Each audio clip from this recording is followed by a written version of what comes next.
Hey guys, it's Quinn, and today we're taking a look at one of my favorite films ever, The Incredibles. Now, before we dive into the nitty-gritty of the technical aspects of this film, I would like to discuss my personal relation to this film. As I discussed in my Origins of a Bond fan video a few years prior, people fall in love with Disney and Pixar films at a very young age because those are some of the first high-quality films kids see in their life. Toy Story, Lion King, Monsters Inc., Star Wars. These are all films that people are naturally attracted to at an early age and therefore hold a passion for them up until really even present day. I haven't seen those films, honestly, until a few years ago, and I am a little bit embarrassed to admit, but I still haven't seen Toy Story. For me, though, my iconic films, therefore, were James Bond films, which I've discussed, in many other videos, and The Incredibles.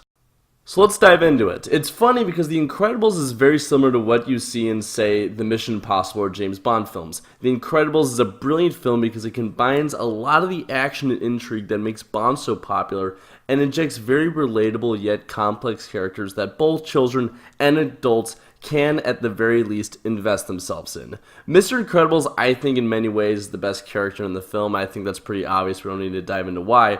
But each character, even the kids, are smart in how they can attract a different audience. In the same way that The Breakfast Club taps into each social group in a high school, and Love Actually pursues love at various ages in life, and social classes even, so too does The Incredibles in empowering many diverse groups of people through each of the characters that are represented. But more so than the characters, which are all great in their own way, and therefore, again, I don't think we need to discuss too much, is the plot. I love how it really plays into the espionage that we see in a lot of clever Cold War films while still keeping it simple enough for kids to follow. For children, it's a fun action film where a bad guy creates a robot that the Incredibles pretty much have to take down. There's one scene, though, that I think sums up why it's great for adults. Around midway through the film, when Mr. Incredible is sneaking around the facility, where his number one fan back in the day has created an evil villain lair, Mr. Incredibles discovers a computer which outlines every hero and robot that has been killed directly because Mr. Incredibles disregarded his number one fan when he was a kid, causing the kid to go pretty much mad and make everyone worship him as the one true hero by pretty much destroying New York in the process. It shows a lot about the cleverness of not only the characters but the film as well.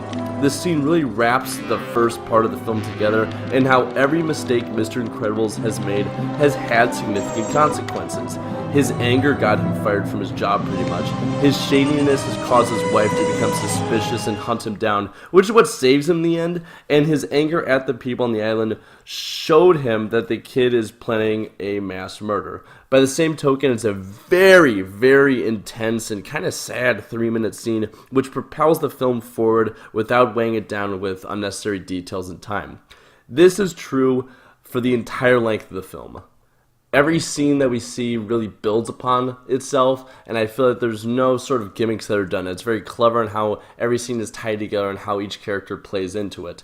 Overall, really, this film is brilliant. There's no two ways about it. I can go on about the action or the character development, but in the end, what's so good about it is how all age groups can love it for different reasons. It's like the Bond films. You can love it for its action, for its characters, its subtle plots, or even, for its family. Whatever it may be, it's a great watch because of its versatility. Outside of James Bond, Star Wars, Indiana Jones, I can't really think of many other series where the same can be said, which is why it is my second favorite film of all time.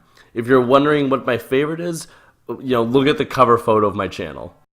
Overall, absolutely love this film, and I'm very excited to review part 2 in the coming days, no question about it. So what do you guys think about The Incredibles? What's your favorite childhood film? Whatever it may be, leave in the comments section below, and as always, like, share, comment, subscribe, and I'll see you guys for Incredibles 2.